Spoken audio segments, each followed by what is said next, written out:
अस्सलाम वालेकुम नाजरीन, आप देख रहे हैं इदराक न्यूज़। आइए डालते हैं आज की ताज़ा खबर पर एक नज़र।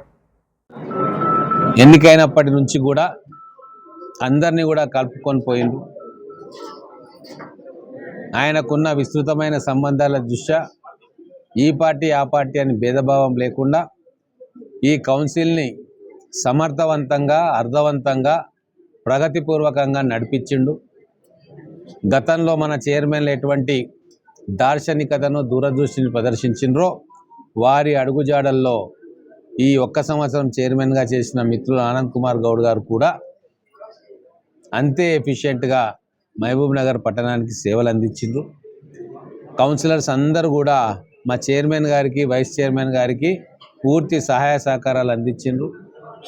ఎవరెవరి వార్డులలో ఎటువంటి డెవలప్మెంట్ కార్యక్రమాలు కావాలనో అవన్నీ కూడా చైర్మన్ గారి దృష్టికి వచ్చినాక వాటిని ఎజెండాలో పెట్టి పాస్ చేయించుకొని ఒక కుటుంబం లాగా ఈ పనులన్నింటినీ కూడా బ్రహ్మాండంగా చేసుకున్నారు.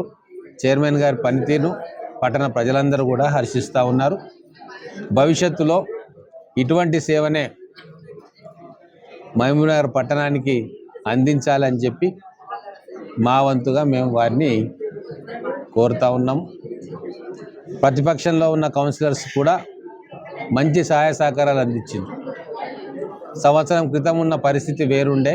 నేను ఎమ్మెల్యేగా అయిపోయి చైర్మన్గా ఆనంద్ కుమార్ గౌడ్ గారు వచ్చి రాష్ట్రంలో కాంగ్రెస్ ప్రభుత్వం వచ్చిన తర్వాత ఒక లిబరల్ యాటిట్యూడ్ తోటి అందరినీ కూడా చేరదీసి వాళ్ళ అవసరాలను చూసి ఆ వార్డులకు నిధులు కేటాయించడం జరిగింది.